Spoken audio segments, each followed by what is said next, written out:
Kalau seandainya di situ mayoritas ada penduduk Nasrani, Kristen, kami tidak menolak. Tapi ini kan 99% warga Muslim. Dan yang tanda tangan di sini, ini warga tidak tetap. Allah berfirman dalam ayat ini, istri ini diibaratkan kebun tempat bercocok tanam. Hei kebun, nah ini kebun semua nih. Mau dicocok ini. Haram, jangan. Orang ada di depan kok nyarinya yang itu. Begitu depan. Tapi kalau lewatnya belakang masuknya ke depan, bos. Shalom saudara-saudara yang terkasih dalam nama Tuhan Yesus Kristus. Kembali lagi kita akan mereaction video-video TikTok secara random lagi. Berhubung karena random, untuk video kali ini lumayan banyak dan pasti panjang. Oleh sebab itu supaya tidak penasaran dan tidak salah paham dengan isi videonya, langsung aja kita menyaksikan video ini sampai selesai. Di Islam ada 4 jenis kentut. Ini bukan jorok. Kentut pertama suaranya gede tapi baunya kurang. Nih jenisnya. Menang suara doang. Buet ada. Ada tuh yang model begitu. Yang kedua suaranya nggak ada, baunya luar biasa. Ada bang jenisnya yang begitu. Tahu-tahu udah ngeledek aja bau. Ada yang ketiga jenis kentut yang keluarnya terpaksa. Udah kita tahan, keluar juga tiut. Nah, ada yang model begitu tuh, Bu, ada. Nah, yang keempat yang parah, kentut ekstrim. Suaranya gede, baunya luar biasa. Kok bisa bau Pak Ustadz? Iya dong, karena habis kentut ada yang nyusul. Yang nyusulnya itu yang bikin bau. Maka dalam bahasa Mandarin disebut spirit. Nah itu bahasa Mandarin. Buka dah. Maka kita tahu ngaji itu adab akhlaknya diajarin di pengajian. Ilmu dapat ibadah jadi benar. Alhamdulillah. Masa dalam acara seperti ini kan acara keagamaan. Tapi yang dibicarakan hal-hal yang seperti itu. Apakah menurut kalian ini suatu hal yang layak dibicarakan pada pertemuan-pertemuan seperti ini? Khususnya kalau ada yang menonton video ini, teman-teman yang beragama Islam, ya silakan berikan komentar dan tanggapan kalian tentang hal ini. Mari kita lanjut pada video berikutnya. Kalau seandainya di situ mayoritas ada penduduk Nasrani, Kristen, kami tidak menolak. Tapi ini kan 99% warga Muslim. Dan yang tanda tangan di sini, ini warga tidak tetap ini. Ini tinggal di tanah-tanah numpang, pondok-pondok numpang ini. Sewaktu itu pindah, penutumpangan ini. Nah, ini yang dimanfaatkan oleh mereka, oknum, dan mereka juga merasa tertipu. Demikian saja. Jadi intinya apapun terjadi kami menolak. Secara keras kami menolak. Penolakan ada 3 kecamatan. Kecamatan Seberang Ulu 1, Cakabaring, termasuk Tuan Kentang itu. Dan diwakili oleh ketua-ketua masjid dan para alim ulama. Termasuk kiai-kiai. Termasuklah dari MUI, dari KUA, dari tokoh masyarakat. Aksi penolakan warga ini mendapat dukungan penuh dari Majelis Ulama Indonesia atau MUI Seberang Ulu 1 Palembang. Dari Majelis Ulama Indonesia Kecamatan, kami dari Kecamatan Cakabaring, termasuk Kecamatan Kartapati, termasuk Seberang Ulu 1, menolak berdasarkan ya memang di situ banyak penduduk Muslim. Jadi kami harapkan pembangunan gereja tidak dipaksakan karena sana masyarakatnya mayoritas Muslim, dan kami mewakili seluruh ulama-ulama yang ada di Kecamatan Cakabaring, Seberang Ulu 1 dan Kartapati menolak pembangunan gereja itu. Warga berharap pembangunan rumah ibadah tersebut berpindah ke lokasi lain yang mayoritas umatnya berada di lokasi itu. Dari apa yang disampaikan oleh beliau ini, kesimpulannya adalah ya memang mereka kalau sudah merasa diri sebagai mayoritas, ya mereka tidak mau ada orang lain yang tidak seiman dan tidak seagama dengan mereka yang mendirikan tempat ibadah di tempat tertentu. Pertanyaan seperti ini, kalau memang di dalam Undang-Undang Indonesia itu diberikan hak dan kebebasan soal beragama, bagaimana kalau di dalam kampung itu, dalam daerah itu hanya 5 keluarga yang beragama Kristen? Masa mereka tidak bisa mendirikan rumah ibadah? Masa hanya gara-gara mereka minoritas terus mereka tidak bisa mendirikan rumah ibadah untuk mereka sendiri? Masa hal ini menjadi ancaman untuk mereka tidak bisa mendirikan gereja? Mereka hanya contohnya mereka hanya berjumlah 0,0 sekian persen. Bagaimana dengan hal itu? Apakah masih tetap dilarang? Apakah mayoritas masih tetap menjadi ukuran untuk tidak mengizinkan atau mengizinkan? Harusnya ini sangat salah dan bertentangan. Mari kita lanjut pada video berikut. Mohon maaf ya Pak, boleh kita yakin dan percaya sama kuasanya Tuhan. Karena gue juga 100% yakin dan percaya atas kuasanya Tuhan. Tapi kalau terjadi masalah atau bencana seperti kebakaran ini, yang dipanggil itu pemadam kebakaran. bukan malah diazanin, Pak. Ya Tuhan, ini bukan negeri dongeng, Pak. Ini dunia nyata. Kalau lu azanin, ada kebakaran di situ, nggak bakal bisa padam. Yang ada tambah besar nantinya. Kalau nggak langsung dipademin, langsung dipanggil pemadam kebakarannya. Pak, jangan gini, Pak. Tolong. Tolong, Pak, tolong. Dia kira Bapak ini kita lagi ada di dunia khayalan kali ya. Jadi dia bukannya bertindak. Nah ini kan namanya kalau dalam Kristen itu ada istilahnya berdoa dan bertindak. Nah ini berdoa toh tapi nggak bertindak gitu. Padahal kalau dia bantu, dia angkat, dia ambil air, dia bantu siram, ya selesai. Walaupun maksudnya nggak bisa langsung selesai masalahnya, tapi setidaknya kan dia mengambil tindakan untuk membuat sesuatu lah gitu. Bukan malah berdiam diri seperti itu. Oke, kita lanjut pada video berikutnya. Allah berfirman dalam ayat ini, istri ini diibaratkan kebun tempat bercocok tanam. Hei kebun, nah ini kebun semua nih. Mau dicocok ini. Bagaimana suami bercocok tanam? Ayat ini Allah mengatakan boleh berhubungan badan dengan gaya bagaimanapun. Artinya boleh serang dari sayap kiri. Waduh. Budi sayap kiri. Ronaldo. Quran Iya. boleh Iya, iya. serang dari sayap kanan. Boleh Anda pakai gaya kupu-kupu mandi, pakai gaya capung cebok, gaya kodok loncat. Ini Quran sangat bercanda, beneran. Apakah ini kan di acara TV ya? Apakah hal seperti ini diizinkan? Apakah ajaran-ajaran seperti ini diperbolehkan? Apakah memang ini yang dibahas dalam agama ini? Gimana menurut pendapat kalian? Silahkan berkomentar ya. Saya agak no comment kalau begini, tapi cukup lucu menurut saya kalau hal-hal seperti ini. Mari kita mendengarkan dari Pak Guru Gembul. 10 negara paling bersih di dunia, kita juga tidak akan menemukan itu adalah ada di negara muslim. Negara paling bersih itu diantaranya adalah New Zealand, Denmark, kemudian Finlandia dan sebagainya. 10 besar itu gak ada yang muslim. Dan kalau misalnya kita lihat negara mana yang paling kotor gitu, yang paling buang sampah sembarangan dan lain-lain, ternyata adalah Afghanistan yang mengklaim dirinya paling menjalankan syariat Islam. Nah begitu. Nah dengan begitu banyak kriteria-kriteria soal akhlakul karimah, kenapa kaum muslim itu selalu tertinggal? Bahkan ketika video ini dibuat, ada aja orang-orang yang kemudian akhlaknya itu buruk dengan mengatakan ini Guru Gembul sedang menistakan agama dan lain sebagainya gitu. Mereka nggak mau introspeksi, mereka pengennya yang baik-baiknya aja gitu. Kan seperti itu. Ya teman-teman yang ngomong hal seperti ini dari teman-teman kita yang beragama Islam. Guru Gembul ini ya dia beragama Islam dan dia mengungkap ya mereka yang negara paling bersih ya bukan mayoritas agama Islam tapi mayoritas beragama Kristen. Bagaimana menurut pendapat kalian? Apakah kalian setuju atau enggak? Atau ada dalil kalian? Silakan komen di bawah. Kita lanjut. Ya, menit karena ya Tuhan hadir dalam acara ini ya bukan karena Tuhan ya kita bisa sama-sama. Bapak Ibu ini di luar bantuan buat pendidikan. Nah, ini gimana ya konsepnya? Kalau mengucapkan selamat Natal kepada orang Kristen, ada yang ustadz yang mengatakan bahwa itu haram. Tapi dengan menerima uang hasil dari Natal, nah itu halal.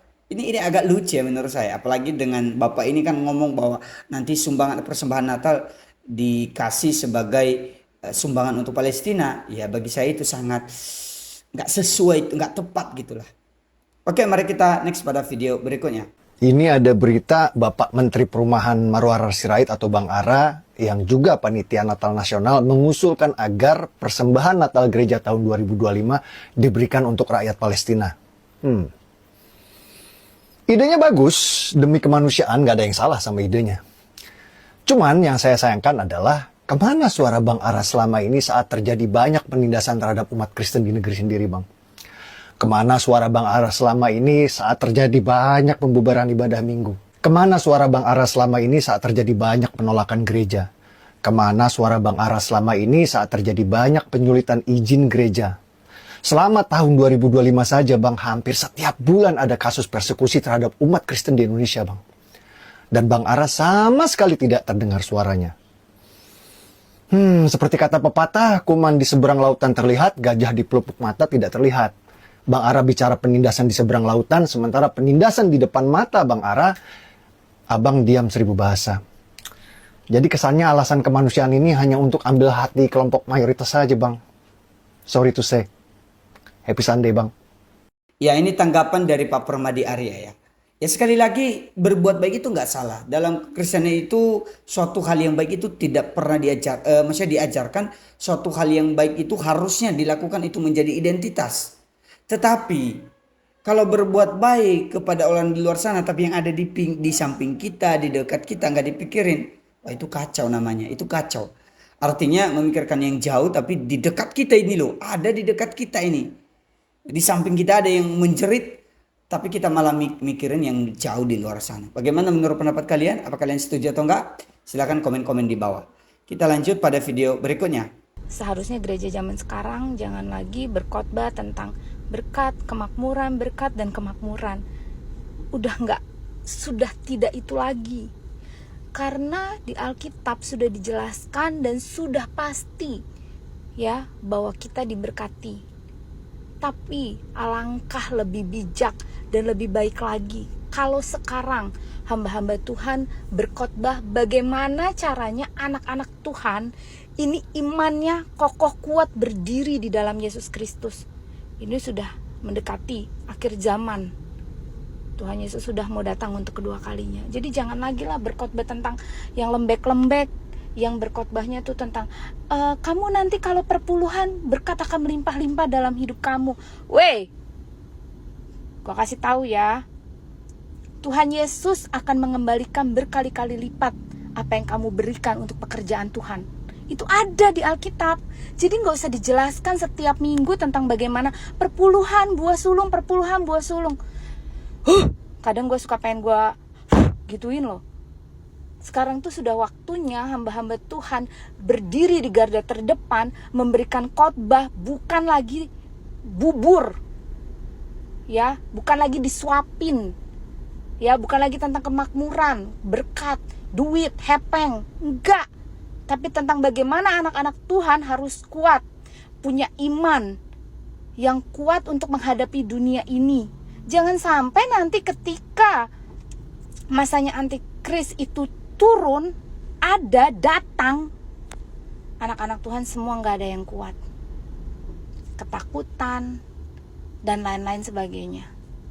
Jadi hamba-hamba Tuhan please lah, gak usah lagi berlomba-lomba untuk membesarkan gedung, berlomba-lomba memberitakan tentang berkat, dan memberitakan lagi tentang ayo perpuluhan. Gak usah lah kalau menurut gue. Udahlah, sekarang tanamkan setiap jemaatmu dengan kuat sampai ke akar-akarnya. Oke? Ingat, gereja itu bukan tentang gedungnya, tapi tentang kitanya. Gereja itu kita. Kita ini adalah Alkitab yang terbuka, yang dilihat oleh banyak orang. Janganlah berlomba-lomba membesarkan gereja, berlomba-lomba membesarkan gedung gereja, berlomba-lomba menambah LCD yang besar untuk gedung gereja, berlomba-lomba musiknya harus yang wow supaya banyak jemaatnya. No, bukan itu yang Tuhan Yesus mau. Tuhan Yesus minta dan Tuhan Yesus jelaskan di dalam Alkitab, jadikan semua bangsa muridku. Itu udahlah. Sekarang kalau gedung gereja itu besar, kapasitasnya bertambah, apakah bisa terjangkau oleh hamba Tuhan? Apakah hamba Tuhannya bisa turun ke bawah, menjangkau semua jemaatnya, melihat semua jemaatnya yang susah, yang sakit? No. Jadi udah ya main gereja-gerejanya. Sekarang gak usah berlomba membesarkan gedung gereja, gak usah berlomba-lomba jemaat harus bertambah banyak, tapi berlomba-lombalah menanamkan jemaat itu sendiri, pondasinya kuat sampai ke akar-akarnya, imannya kuat kepada Tuhan Yesus Kristus sampai nanti Tuhan Yesus datang untuk kedua kalinya. Jadi gak usah lagi lah itu khotbah-khotbah yang manis-manis, yang ecek-ecek, yang sedap didengar di telinga. Gak usah lah, gak apa-apa, udahlah khotbah lah yang benar-benar membangun rohani, yang benar-benar menguatkan iman mereka, memantapkan iman mereka untuk ya, gue ikut Yesus gitu. Yesus sudah berkorban di kayu salib, Apalagi aku harus berkorban untuk Tuhan Yesus. Gitu. Saya masih setuju bahwa persepuluhan itu boleh diberi. Persepuluhan itu masih berlaku. Itu bagi saya. Tapi saya tidak setuju ketika pendeta-pendeta itu selalu mengatakan demikian bahwa persepuluhan itu suatu hal yang wajib, dengan catatan kalau tidak memberi persepuluhan maka tidak diberkati. Nah, ini sangat salah menurut saya. Jangan sampai dikaitkan dengan berkat soal persepuluhan. Harusnya kalau memang kita memberi itu karena diberkati, bukan memberi persepuluhan supaya diberkati. Itu artinya seolah-olah kita transaksional kepada Tuhan, kita memberi untuk diberkati. Enggak, itu salah. Harusnya kita memberi itu karena memang kita sudah diberi oleh Tuhan. Jadi kita sejauh dari apa tadi yang sudah disampaikan oleh ibu ini, ya nggak apa-apa. Itu bagi saya oke-oke aja. Dan di gereja tempat saya pelayanan masih ada beberapa kok yang masih menekankan. Bagi saya nggak apa-apa gereja itu menekankan soal persepuluhan. Tapi jangan sampai ajarannya dibalik. Kita memberi persepuluhan supaya diberkati Tuhan. Kalau kita tidak memberi persepuluhan, maka nanti keluarga kita seperti ini, kita tidak menerima berkat seperti ini dan lain-lain. Hidup kita menderita. Loh, gimana kalau memang hidupnya memang menderita? Ya kenapa dikaitkan dengan persepuluhan gitu. Kita next pada video berikutnya. Katanya uang persembahan yang terkumpul pada acara Natal Nasional tahun 2025 akan disumbangkan ke rakyat Palestina. Karena kita melihat Palestina itu soal kemanusiaan. Kita mendukung langkah-langkah Bapak Presiden, umat Kristen di Indonesia, umat Kristiani di Indonesia mendukung langkah-langkah. Beliau begitu gigih memperjuangkan itu, dan kita juga ingin memberikan persembahan yang dikumpulkan pada saat Natal itu untuk perjuangan kemanusiaan bagi rakyat Palestina. Pertanyaan saya, Pak, kenapa nggak ke rakyat Indonesia? Kira rakyat Indonesia masih banyak yang membutuhkan. Katanya kan untuk kemanusiaan. Emang rakyat Indonesia yang masih membutuhkan berarti bukan manusia, Pak? Pertanyaan saya yang kedua, Pak. Bapak siapa yang ngatur-ngatur? Bapak pas Natal mau ngatur-ngatur gitu, ini mau kasih siapa, ini mau kasih siapa? Bapak Sinterklas, Pak. Bapak Sinterklas. Bapak Santa Claus, Pak. Bapak Santar pasar Santa, Pak. Bapak Santapan paling menarik tahun 2025. Bapak Sinterklas. Mana jenggot putihnya? Mana ho-ho-ho-ho-nya? Mana kereta kudanya? Apa jangan-jangan Bapak Swartepit? Guys, gini, sebelum pada heboh, karena gue tahu topik ini itu kayak alat yang lu pipisin untuk tahu lu hamil atau enggak. Apa tuh? Sensitif. Jadi gue akan menjelaskan baik-baik. Kurang setuju. Kenapa? Karena pertama, rakyat Indonesia sendiri, gue gak peduli sukunya apa, gue gak peduli kelompoknya apa, gue gak peduli agamanya apa, gue gak peduli tinggi badannya berapa, hidungnya mancung apa pesek, matanya belok apa sipit apa mata kaki, apa mata-mata atau ini mataku, mata kiri mataku, mata kanan mataku, mata-mata. Gue gak peduli. Kenapa gak persembahannya untuk rakyat Indonesia? Bisa dikasih ke Indonesia Timur. Kita lihat Indonesia Timur yang paling membutuhkan di mana. Ada keluarga gue, ada teman di sana masih banyak yang bilang, oh air susah, oh listrik susah, obat-obatan susah. Bisa dikasih ke Indonesia bagian barat, kasih ke Aceh, bisa dikasih ke Kalimantan, bisa dikasih kemana pun lah. Yang penting di Indonesia dulu. Kalau ada sisanya, mau kasih ke Palestina silahkan, mau kasih ke Nigeria silahkan, mau kasih ke Gustav tolong kasih semua.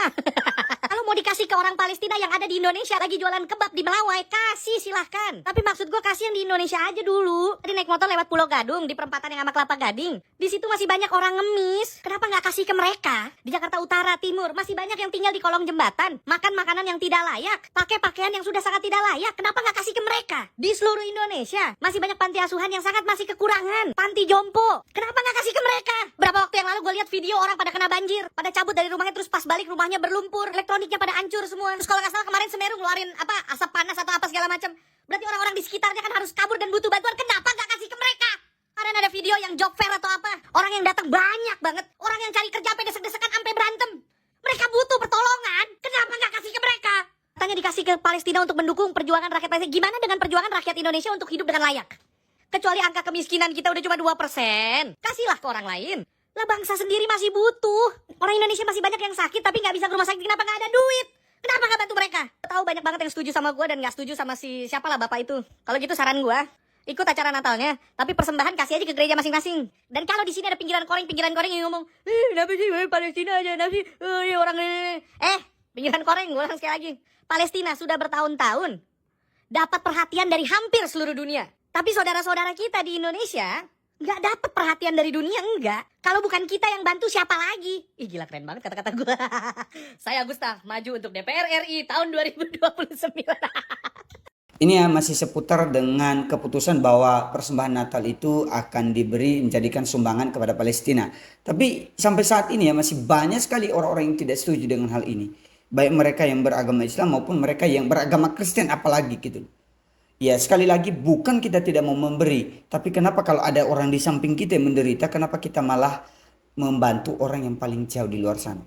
Oke lah, kemanusiaan. Dimana dengan Nigeria? Nigeria juga mengalami pembantaian loh. Kenapa nggak di situ aja? Ini tuh juga kemanusiaan bukan? Bukan soal agama dulu, tapi kemanusiaan. Tapi itulah terkadang jadi aneh juga. Kita next pada video berikutnya.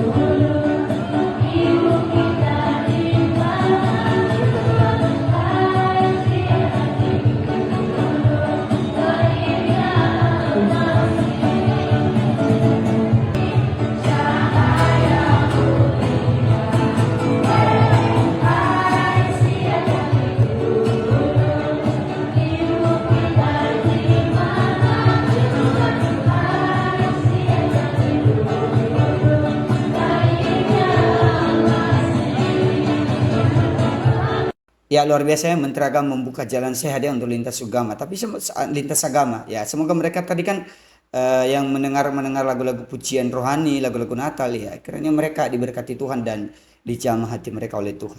Oke, kita lanjut pada video berikut. Dan ternyata sumpitnya terdapat gambar makhluk dan manusia sekarang tidak menyadari bahwa mereka tenggelam di dalam kesyirikan. Lah terus duit sing mbok gawe tuku dimsum iku gambar jembut ngono ah. Hah? Ribet eram uripmu dadi menungso kok niku. Mangan kari mangane kok dadak iki kafir ketaek. Sing penting iku doa sebelum makan iku aja lali. Allahumma barik lana fima rozaqtana wa qina adzabannar. Ya Allah, berkailah rezeki yang sudah Engkau berikan kepada kami dan jauhkan kami dari siksa api neraka. Ngono lah ya wis. Dadak iki gambar makhluk, iki kafir ketaek. Ya iyalah, untuk apa gitu loh, untuk apa? Ini orang Islam sendiri menjawab loh, untuk apa hanya gara-gara ada gambar itu disumpit, terus dianggap kafir dan gak mau makan dianggap haram. Itu kan agak kurang asam ya. Kita lanjut video terakhir. Begitu, boleh aja. Orang bini kita silakan saja, bebas. Bebas. Lewat belakang, boleh lewat belakang. Yang penting masuknya ke depan. Masuknya ke depan. Jangan, kalau masuknya belakang haram.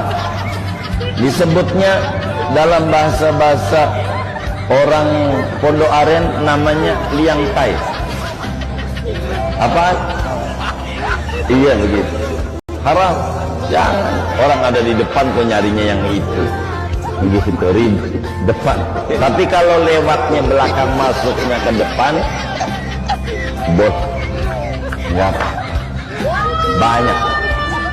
Boleh, enggak apa-apa. Boleh saja. Begitu kita mainin enggak apa-apa. Bini kita nih megang-megang kita punya bakat. Enggak apa-apa.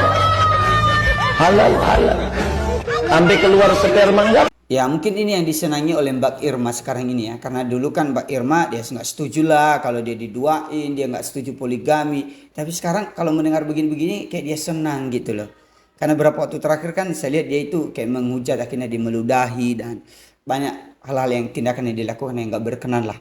Tapi menurut saya sih untuk Mbak Irma ini ya bertobatlah sebelum waktunya. Minimal nggak pindah Kristen tapi setidaknya janganlah melakukan hal-hal yang demikian. Demikian aja video kita kali ini Bapak Ibu. Semoga kalian suka dengan video ini. Kalau kalian suka silahkan berikan like. Silahkan komen di kolom komentar. Berikan tanggapan kalian tapi dengan tanggapan yang positif.